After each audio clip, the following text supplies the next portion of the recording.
আপনারা আবার পুরনো আদালতটা এই বর্তমানে যেখানে এখন কোর্ট চলছে সেখানে স্থানান্তরিত হয়েছে। জুডিশিয়াল ডিপার্টমেন্ট যেটা ক্যান্টনমেন্টের লিজে ছিল ওই পুরনো বিল্ডিংটা, জুডিশিয়াল ডিপার্টমেন্ট ওই বিল্ডিংটাকে কাজে লাগাতে চায়।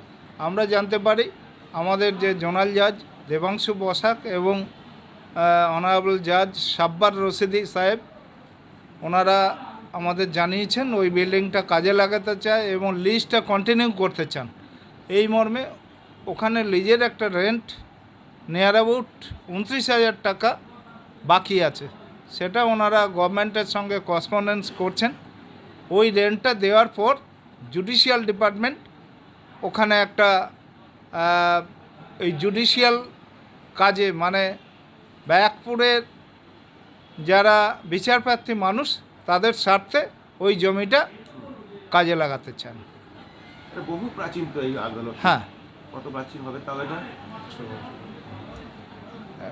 এটা বেশি শতাব্দী প্রাচীন ব্যারাকপুর কোর্ট।